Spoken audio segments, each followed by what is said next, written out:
నమస్తే, welcome to reflection. నేను మీ అమోఘ్ దేశపతి.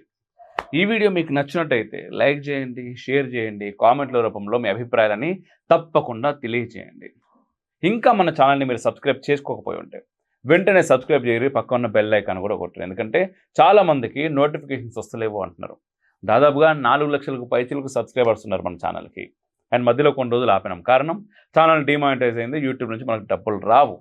అయినప్పటికీ కంటెంట్ ఎక్కువ మందికి రీచ్ అవ్వాలనే ఉద్దేశంతో మనం స్టిల్ వీడియోస్ చేస్తున్నాం. దీంతో పాటుగా మన గ్రూప్ ఆఫ్ ఛానల్స్ని కూడా మీరు వెంటనే సబ్స్క్రైబ్ చేసుకోండి. ఈశాన్య భారతంలోని అరుణాచల్ ప్రదేశ్ సాధారణంగా చాలా ప్రశాంతంగా ఉండే ప్రాంతం. కానీ ఈ మధ్య కాలంలో బంగ్లాదేశ్ నుండి అక్రమ వలసదారులు ఇక్కడ ప్రభుత్వ భూముల మీద అనుమతులు లేకుండా నిర్మాణాలు మొదలుపెట్టారు. ముఖ్యంగా మసీదుల నిర్మాణాలు కనిపించడం స్థానికులకు ఆందోళన కలిగిస్తున్నది.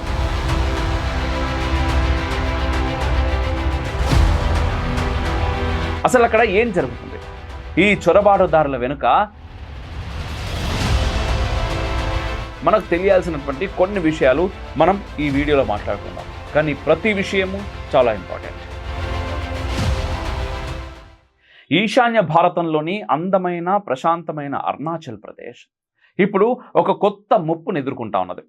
సైలెంట్గా దూరి వస్తున్న అక్రమ చొరబాట్ల వల్ల అక్కడి ప్రజలు ఆందోళనలో ఉన్నారు.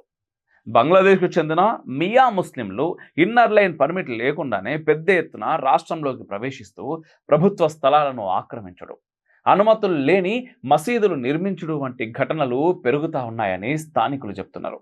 ఈ పరిస్థితి మీద ప్రజల్లో అవగాహన కల్పించడానికి అరుణాచల్ యూత్ ఫోరం నవంబర్ 15 నుంచి రాజధాని ఇటానగర్లో ఉద్యమాన్ని ప్రారంభించింది. రాష్ట్ర ప్రజలకు అక్రమ చొరబాట్ల ప్రమాదం ఎంత పెద్దదో తెలిపేందుకు ఈ క్యాంపెయిన్ చేస్తున్నట్టు కూడా తెలుస్తుంది. అరుణాచల్ ప్రదేశ్కి వ్యూహాత్మకంగా ఉన్న ప్రాధాన్యం చాలా పెద్దది.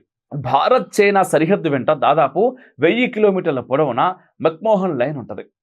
ఈ ప్రాంతం మీద చైనా ఎప్పటి నుంచో హక్కులు ఉన్నాయి అనే మాటలు కూడా మాట్లాడుతూ ఉంటుంది. ఇప్పుడు బంగ్లాదేశ్ మూలాలున్న మియా ముస్లింల ప్రవేశం రాష్ట్ర భద్రతకు మరో కొత్త ముప్పుగా మారింది. రాష్ట్రం అంటే ఏకంగా దేశమే కదా. గత కొన్నేళ్లలో అనుమతులు లేకుండా మదర్సాలు, మసీదులు నిర్మించడం, లఖీంపూర్ నుంచి నకిలీ ఇన్నర్ లైన్ పర్మిట్లు తీసుకొని వచ్చడం, స్థానికుల మీద దాడులు, మోసాలు, నకిలీ కరెన్సీ రాకపోకలు, ఇటువంటి సంఘటనలు పెరుగుతున్నాయని యూత్ ఫోరం ఆరోపిస్తూ ఉన్నది. అసలే అరుణాచల్లోకి ప్రవేశించాలంటే బయటి వారందరికీ ఇన్నర్ లైన్ పర్మిట్ తప్పకుండా ఉండాలి. అయితే మియా ముస్లింలు ఈ నియమాన్ని పక్కన పెట్టి అక్రమ మార్గాలల్లా రాష్ట్రంలోకి ప్రవేశిస్తున్నట్టు ఫోరం తన పరిశీలనల ద్వారా గుర్తించింది. అస్సాంలోని బెంగల్మోరా వంటి ప్రాంతాలు మినీ బంగ్లాదేశ్గా మారిపోయినాయి. అక్కడి నుంచి పెద్ద ఎత్తున వలసలు వస్తున్నాయి. స్థానికులు చెప్తున్న మాటలు ఏంటి అంటే, ఈ అక్రమ వలసలు కొనసాగితే తమ సొంత భూముల మీదనే తాము పరాయి వాళ్ళలాగా మారిపోవాల్సి వస్తుందని, జిహాదీ మైండ్ సెట్తో వచ్చే గ్రూపులు రాష్ట్ర శాంతి భద్రతలకు ముప్పు కావచ్చని అంటున్నారు. వాస్తవమే కదా. అస్సాంలో ఇప్పటికే మియా ముస్లింల జనాభా 38% వరకు పెరిగిందని ఆ రాష్ట్ర ముఖ్యమంత్రి హిమంత బిశ్వ శర్మ స్వయంగా చెప్పిండు. హిందువుల జనాభా పడిపోతున్నదని ఆయన చాలా సందర్భాల్లో చెప్తా ఉన్నాడు. ఇదే తరహాగా అక్రమ పర్మిట్లతో అరుణాచల్ వైపు కూడా ప్రవాహం పెరుగుతూ ఉన్నది.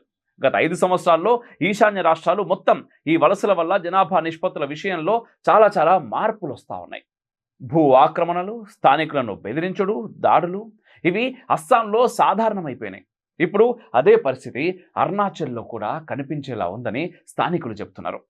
మియా ముస్లింల చరిత్ర చూస్తే బ్రిటిష్ కాలం నుంచే బ్రహ్మపుత్ర నది పరివాహక ప్రాంతానికి వలస వచ్చినట్టు ఉన్నా ఇప్పుడు వచ్చేటోళ్ళంతా కూడా తాజాగా బంగ్లాదేశ్ నుంచి వస్తున్న అక్రమ వలసదారులేనని తెలుస్తున్నది. జూన్ నుంచి అరుణాచల్ ప్రభుత్వం ఇన్నర్ లైన్ పర్మిట్ చెక్లను కఠినతరం చేయాలి. నకిలీ పర్మిట్లను గుర్తించే ప్రక్రియ జరుగుతూ ఉన్నది అక్కడ. అయితే వీళ్ళందరినీ తిరిగి పంపే బాధ్యత కేంద్ర హోంశాఖ పరిధిలో ఉండటంతో కొన్ని పరిమితులు ఉన్నాయి. దీంతో రాష్ట్ర ప్రజల్లో చాలా వరకు అసంతృప్తి కూడా పెరుగుతున్నది.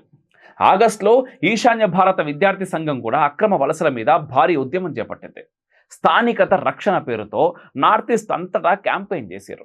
త్రిపుర, మేఘాలయ, నాగాలాండ్ కూడా ఇదే సమస్యను ఎదుర్కొంటా ఉన్నాయి. త్రిపుర ముఖ్యమంత్రి కూడా అక్రమ వలస కేసులు రాష్ట్రంలో 36% పెరిగాయని చెప్పిండు. అస్సాంలో హిమంత బిశ్వ శర్మ ప్రత్యేక టాస్క్ ఫోర్స్ని ఏర్పాటు చేసి బర్బేటా, లఖింపూర్, నగావ్ తదితర జిల్లాలల్లో చర్యలు చాలా వేగవంతం చేసిండు. ఇతర రాష్ట్ర ప్రభుత్వాలు కూడా అదే దిశగా సాగుతూ ఉన్నాయి. మొత్తంగా చూస్తే చైనా ఒత్తిడి ఒకవైపు, బంగ్లాదేశ్ నుంచి వస్తున్న అక్రమ వలసదారుల ఒత్తిడి మరోవైపు, ఈశాన్య భారతం ఇప్పుడు డబుల్ ప్రమాదం ఎదుర్కొంటా ఉన్నది. శాంతి భద్రతలు, స్థానికుల భవిష్యత్తు, సరిహద్దు ప్రాంతాల శాంతి, ఇవన్నీ ఈ అక్రమ వలసల వల్ల చాలా పెద్ద ప్రశ్నగా మారాయి. అరుణాచల్లో జరుగుతున్న ఈ మార్పులు అక్కడి ప్రజలకు మాత్రమే కాదు, మన దేశ భద్రత, భవిష్యత్తు పరంగా కూడా మనం గమనించాల్సిన విషయాలే. ఇలాంటి అక్రమ ప్రవేశాలు ఎప్పుడు ఎలా మొదలవుతాయి చెప్పడం అనేది చాలా కష్టం. కానీ మనం వాటిని గమనించడం, అర్థం చేసుకోవడం మాత్రం చాలా ముఖ్యం. మీకు ఒక విషయం చెప్తాం. నార్మల్గా ఎక్కడైనా ఒక చెద్దరు వేసి ఇది కబ్జా అంటేనే దాన్ని కదుపుడు అనేటటువంటిది చాలా చాలా కష్టం. భారత్లో ముఖ్యంగా హిందువుల దేవాలయాల్లో కూడా మీరు దర్గాలు నిర్మించవచ్చు. హిందువుల దేవాలయాల్లోకి వచ్చి దర్గా పెట్టిన తర్వాత ఆ దర్గాను కదపడం కూడా చాలా కష్టం. అసలు దర్గాలు ఎందుకు వచ్చినాయి, ఎట్లా వచ్చినాయి అనేది అదొక పెద్ద కథ. దాని గురించి చాలామందికి తెలుసు, తెలియని కొంచెం సెర్చ్ చేయరు, మీకు తెలుస్తుంది. అట్లాంటిది ఏకంగా అక్రమ వలసదారులు, రోహింగ్యాలు బయట దేశాల నుంచి మన దేశంలోకి వచ్చి వాళ్ళకు సంబంధించినటువంటి మసీదులను అక్కడ పడితే అక్కడ ప్రభుత్వ భూముల్లో కట్టిన తర్వాత దాన్ని కదిపే ధైర్యం ఎవరు చేయగలుగుతారు? వాటి బయటోడు కట్టినా ఎవడు కట్టినా సరే అది మసీద్ అనేసరికి మనకు భయం, అంతే కదా. దాన్ని కదిపే ధైర్యం చేయలేరు. ఆటోమేటిక్గా జనాభా పెరుగుతుంది. 38% జనాభాకు వచ్చిర్రంటే కేవలం వాళ్ళే. రోహింగ్యాల గురించి మాట్లాడాలంటే భయం. ఈ రోజుల్లో మనకు కనబడుతున్నది భాగ్యనగరంలోనే కనబడుతుంది. నిన్న ఒక వీడియో వైరల్ అవుతా ఉన్నది. నీ ఆధార్ కార్డు ఏంది అంటే మా దగ్గర ఆధార్ కార్డులు లేవు, మరి సిమ్ కార్డు ఎక్కదంటే మా ఓనర్ ఇచ్చిండు. ఇట్లా మేము 500 నుంచి 600 మంది వచ్చినాం, మాకు సిమ్ కార్డులు అందరు ఇస్తారు, మా దగ్గర ఆధార్ కార్డులు బీదర్ కార్డులు ఏముంటాయి, మేము డ్రైవింగ్ చేసుకుంటాం, పోతాం, ఏ పనులు పడితే ఆ పనులు చేస్తాం, ఎక్కడ పడితే అక్కడ ఉంటాం. మరి వీళ్ళను బయటకి పంపాలి అని చెప్పేసి ఎందుకు మాట్లాడతలేము మనం? భారతీయుల గురించి కాదు కదా మనం మాట్లాడేది, బయట వాళ్ళ గురించి కదా. వాడు ఇదే జిహాదీ లక్ష్యంగా ఇక్కడికి వచ్చి ఏం చేస్తారు? బయటోనికి మన దేశం మీద ప్రేమ ఎందుకు ఉంటుంది? ఈరోజు చూస్తున్న మన దేశంలో పుట్టి మన దేశంలో పెరిగిన వాళ్ళకే మన దేశం మీద ప్రేమ ఉండలేదు. సాటి భారతీయులని పురుగుల లెక్క కూడా చూస్తలేరు. పురుగులైనా సరే అరే పోని బతుకుతున్నాయి కదా మనకెందుకు అనుకుంటాం. ఆకలితో ఉంటే జంతువులకు కూడా మనం తిండి పెడతాం, అది నేర్పింది మనకు ధర్మం ఇక్కడ. కానీ తిండి లోపలికి రసాయనాలను పంపి చంపాలి, ప్రసాదంలోకి రసాయనాలను పంపి చంపాలి, ఆ రసాయనాలను విషంగా మార్చాలి అని చెప్పి ఎవరు చిన్న చిన్న వాళ్ళు కాదయ్యా ప్రయత్నం చేస్తున్నది. పెద్ద పెద్ద చదువులు చదివినటువంటి డాక్టర్లు ఈ దేశంలో ఉన్న వాళ్ళే. అట్లాంటప్పుడు వేరే దేశం నుంచి ఎక్కడి నుంచో ఇక్కడికి వచ్చిన పరిస్థితి ఎట్లుంటుంది? వాడి ఆలోచన తీరు ఎట్లుంటుంది? వాడు అసలు ఈ దేశంలోకి ఎందుకు అడుగు పెడతాడు? ఏం చేద్దామని పెడతాడు? ఇక్కడ ప్రమాదం ఎవరికి వస్తున్నది? పరిస్థితిని ఎవరు గమనించాలి? దీనికి మూల్యం చివరికి ఎవరు చెల్లిస్తారు?